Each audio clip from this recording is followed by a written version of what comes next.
സത്യത്തിൽ വലിയ ലജ്ജ തോന്നി. നമ്മുടെ രാജ്യത്തെ പ്രതിപക്ഷ നേതാവ്, പലരുടെ സ്വപ്നത്തിലെ ഭാവി പ്രധാനമന്ത്രി ഇത്ര നിന്ദ്യമായ രീതിയിൽ, അപഹാസ്യമായ രീതിയിൽ ഒരു വിദേശ രാജ്യത്തിൻ്റെ പരസ്യ പ്രചാരണം നടത്തുന്നു.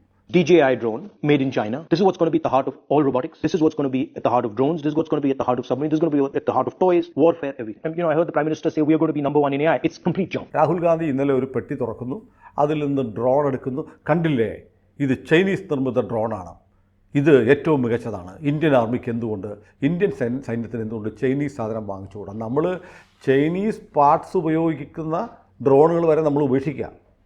കാരണം നമ്മുടെ രാജ്യസുരക്ഷയെ ബാധിക്കും.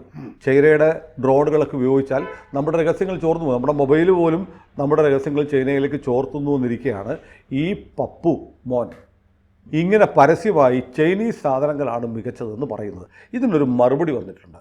രാഷ്ട്രീയ മറുപടിയല്ല. ഇൻഫോസിസിൻ്റെ മുൻ CFO മോഹൻദാസ് പൈ പറയുന്നു, രാഹുൽ ഇങ്ങനെയുള്ള വ്യാജ പ്രചാരണവും ഇന്ത്യയെ താഴ്ത്തിക്കെട്ടാൻ ശ്രമിക്കുന്നതും നിർത്തണം. ഇന്ത്യ ഇന്ന് ലോകത്തിൽ മിക്ക നേട്ടങ്ങളിലും മുന്നിലാണ്. കഴിഞ്ഞ 10 വർഷം കൊണ്ടാണ് ഈ നേട്ടം ഉണ്ടായത്. രാഹുലിന് ഇഷ്ടപ്പെട്ടാലും ഇഷ്ടപ്പെട്ടില്ലെങ്കിലും. രാഹുൽ ഇപ്പോഴും ചൈനീസ് ഡ്രോണുകളാണോ ഉപയോഗിക്കുന്നത് എന്ന് ചോദിച്ച് മോഹൻദാസ് പൈ രാഹുൽ ഗാന്ധിയെ കളിയാക്കുന്നുണ്ട്. ഇൻഫോസിസിൻ്റെ CFO ആയിരുന്ന ആളാണ്. അങ്ങനെയുള്ള നിഷ്പക്ഷരായ വ്യവസായ മേഖലയിൽ നിൽക്കുന്ന ആളുകൾക്ക് വല്ല ഡ്രോണൊക്കെ എന്താണെന്ന് അറിയാവുന്ന ആളുകൾ വരെ രാഹുലിൻ്റെ ഈ പൊങ്ങത്തരം, അല്ലെങ്കിൽ ചൈനയുടെ നിന്ന് എന്തോ കൈപ്പറ്റിയിട്ട് നടത്തുന്ന ഈ പ്രചാരവേല, ചൈനയ്ക്ക് വേണ്ടി പാർലമെൻറ്റിൽ പറഞ്ഞില്ലേ, എൻ്റെ ടീഷർട്ട് വരെ ചൈനയുടെയാണ്. അപ്പോൾ ചൈന ചാരനാണോ രാഹുൽ ഗാന്ധി? ചൈന ചാരനല്ല, ബ്രാൻഡ് അംബാസഡറാണ്. ചൈനയുടെ ഉൽപ്പന്നങ്ങളുടെയൊക്കെ അംബാസഡർ. അപ്പോഴും പൈസ കൊടുക്കണമല്ലോ. അപ്പോൾ ഇത് യാദൃച്ഛികമാണെന്ന് തോന്നുന്നില്ല. എന്താണെന്ന് വെച്ചാൽ ഇന്ന് ദേശീയ ചാനലുകളിലൊക്കെ പ്രധാനപ്പെട്ട ഒരു വാർത്ത, IANS-ന് ഒരു അഭിമുഖം കൊടുത്തിട്ടുണ്ട് സാം പിത്രോദ, ഇന്റർനാഷണൽ ഓവർസീസ് കോൺഗ്രസിന്റെ. അങ്ങേർക്ക് USAID, സോറോസ് കിട്ടുന്നുണ്ടായിരുന്നു, എല്ലാം കിട്ടുന്നുണ്ട്. അത് കട്ട് ചെയ്തു. അതൊക്കെ കട്ട് ചെയ്തു. അപ്പോൾ ഇങ്ങനെ പറയുന്നതൊക്കെ ഞാൻ കേട്ടു. ഭീകരമാണ് അയാളുടെ പറച്ചിൽ. അയാൾ പറയുന്നു ചൈന നമ്മുടെ ശത്രു അല്ല, നമ്മൾ ചൈനയെ ഒരു ഭീഷണിയായിട്ട് കാണാൻ പാടില്ല. ചൈനയിൽ നിന്ന് എന്താണ് ഭീഷണി എന്ന് എനിക്ക് അറിഞ്ഞുകൂടാ.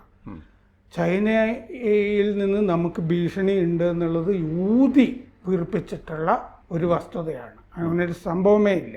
അവർ നമ്മുടെ സുഹൃത്തുക്കളാണ്. എന്നിട്ട് അമേരിക്കയാണ് ചൈനയെ സംബന്ധിച്ചിട്ടുള്ള ഇങ്ങനൊരു ശത്രുതാ മനോഭാവം സൃഷ്ടിക്കുന്നത്. എന്നിട്ട് ഇന്ത്യ ഇങ്ങനെ ആ കമ്മ്യൂണിസ്റ്റ് ഭരണകൂടത്തിനെതിരെ ഇങ്ങനെ ഒരു സംഘർഷഭരിതമായ സമീപനം വെച്ച് പുലർത്തേണ്ടതില്ല, ശരിയല്ല. ആദ്യം മുതൽ തന്നെ, അതായത് ചൈന ഉണ്ടായ കാലം മുതൽ തന്നെ നമ്മളുടെ സമീപനം സംഘർഷത്തിൻ്റേതായിരുന്നു. അത് കുറച്ച് പിന്തുണ രാജ്യത്ത് അതിന് കിട്ടുന്നുമുണ്ട്. നമ്മൾ ഈ സമീപനം മാറ്റേണ്ട കാലമായിരിക്കുന്നു. ചൈന നമ്മുടെ ശത്രുവാണ് എന്ന് പറയുന്നത് ഫെയറല്ല, ഒട്ടും ശരിയല്ല. ചൈന മാത്രമല്ല, വേറെ ആരെപ്പറ്റിയും നമ്മളങ്ങനെ ശത്രുവായിട്ട് കരുതേണ്ടതില്ല. ഇനി നമ്മൾ കൂടുതൽ ആശയവിനിമയങ്ങളിൽ ഏർപ്പെടണം ചൈനയുമായിട്ട്. എന്നിട്ട് അവരുമായിട്ട് സഹകരിക്കണം. എന്നിട്ട് പലതും ഒരുമിച്ച് ഉണ്ടാക്കാനായിട്ട്, ഒരുമിച്ച് നിർമ്മിക്കാനുള്ള പ്രവർത്തനങ്ങളിൽ ഏർപ്പെടണം. ഈ command and control mind set, നമ്മളാണ് വലിയ ആളുകൾ എന്നുള്ള മനോഭാവം നമ്മൾ വെടിയണം. ചൈന ഉണ്ട്, ചൈന വളരുകയാണ്.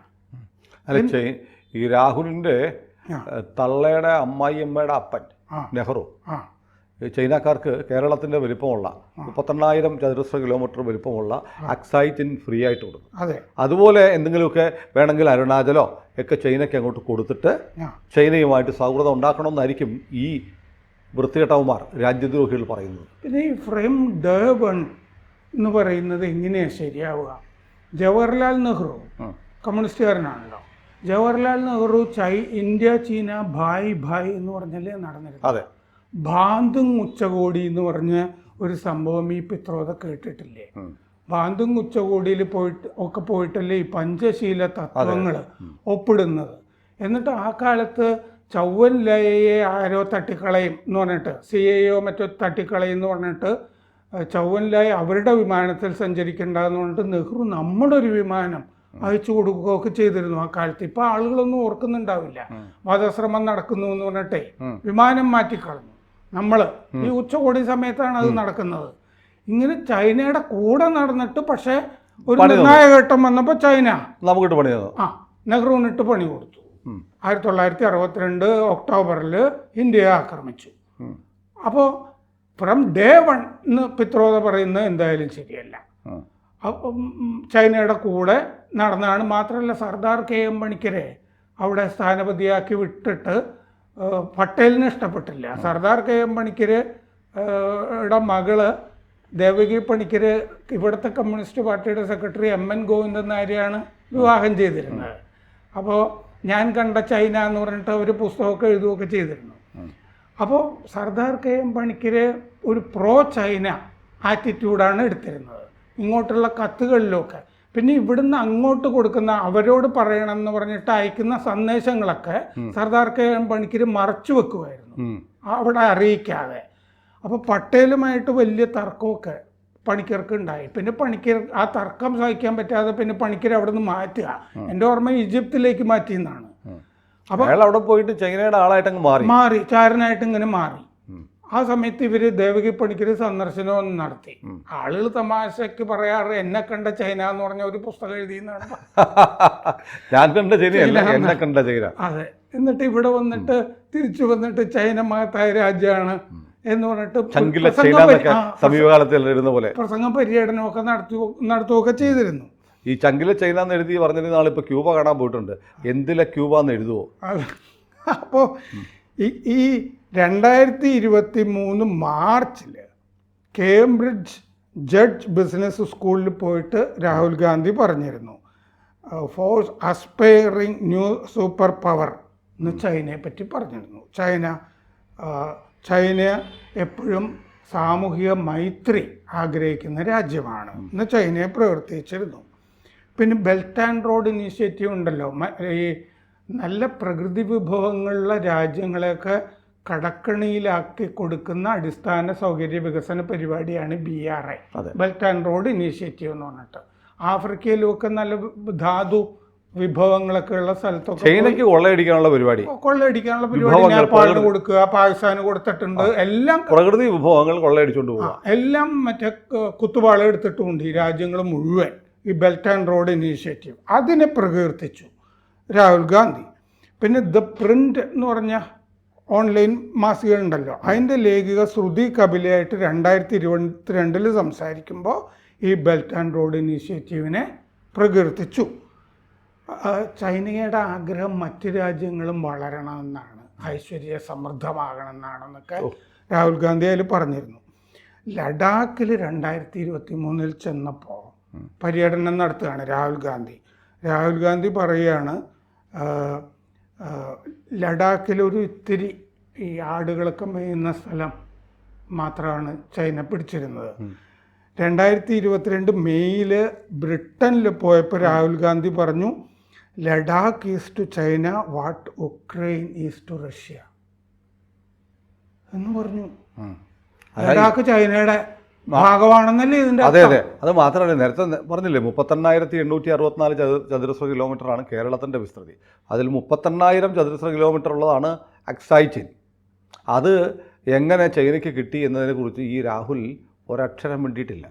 ഞങ്ങളുടെ പൂർവ്വ പിതാക്കൾ വിശ്രമം കൊള്ളുന്ന സ്ഥലമാണ് അത് എന്നാണ് ചൈന അക്കാലത്ത് പറഞ്ഞിരുന്നത്. എന്ന് പറഞ്ഞാൽ അവർക്കൊരു സാംസ്കാരികമായ ബന്ധം അതുമായിട്ടുണ്ടെന്ന് എന്ന് പറഞ്ഞിട്ട് അന്ന് കമ്മ്യൂണിസ്റ്റ് പാർട്ടിയുടെ അകത്ത് നടന്നിരുന്ന ചർച്ചകളൊക്കെ ഇതുമായി ബന്ധപ്പെട്ട് തന്നെയായിരുന്നു.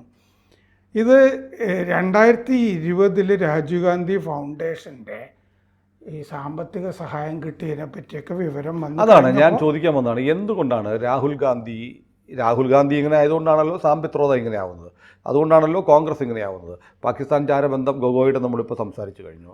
ഇപ്പോൾ ഇതിങ്ങനെ വരുന്നു. ചൈനയ്ക്ക് വേണ്ടി ഇങ്ങനെ പണിയെടുക്കുന്നതിൽ രാഹുലിന്, കോൺഗ്രസ്സിന്, സോണിയാഗാന്ധിയുടെ കുടുംബത്തിന് എന്തെങ്കിലും ഗുണമുണ്ടോ? എനിക്ക് തോന്നുന്നത്, ഞാൻ ഈ കാശിൻ്റെ കാര്യം പറയാം, എനിക്ക് തോന്നിയത് ഈ സോറോസിൻ്റെ വേരറുക്കുകയാണല്ലോ ട്രംപ്. ഇനി ചൈനയിൽ നിന്നായിരിക്കും ഇവർക്ക് ഫണ്ട് കിട്ടുക എന്നുള്ളതായിരിക്കും ഇവർ ധരിച്ചിരിക്കുന്നത്. ചിലപ്പോൾ ആ ഒരു ഉറപ്പും അവിടെ നിന്ന് വന്നിട്ടുണ്ടാവും. അതുണ്ട്. രാജീവ് ഗാന്ധി ഫൗണ്ടേഷന് 2006 മുതൽ 1 കോടി വീതം ചൈനയിൽ കൊടുക്കുന്നുണ്ട്. സോറോസും കൊടുക്കുന്നുണ്ടല്ലോ. ഇനി കൂടുതൽ വരവ് ഈ ചൈനയിൽ നിന്നായിരിക്കും. ഈ ബംഗ്ലാദേശുകാർക്കൊക്കെ ഇപ്പോൾ ചൈന ഫണ്ട് കൊടുക്കുന്നുണ്ടല്ലോ. 2008 UPA ഒന്നാം UPA സർക്കാരിൻ്റെ കാലത്ത് കമ്മ്യൂണിസ്റ്റ് പാർട്ടി ഓഫ് ചൈന അവർ കോൺഗ്രസുമായിട്ട് ഈ INC ഇന്ത്യൻ നാഷണൽ കോൺഗ്രസ് ആയിട്ട് ഒരു കരാർ ഒപ്പിട്ടു. ഇൻഫർമേഷൻ ഷെയർ ചെയ്യുക, പിന്നെ ഹൈ ലെവൽ കൊളാബറേഷൻ എന്ന് പറഞ്ഞിട്ട് കരാർ കോൺഗ്രസുമായിട്ട് ചൈനീസ് കമ്മ്യൂണിസ്റ്റ് പാർട്ടി ഒപ്പിട്ടിട്ടുണ്ട്.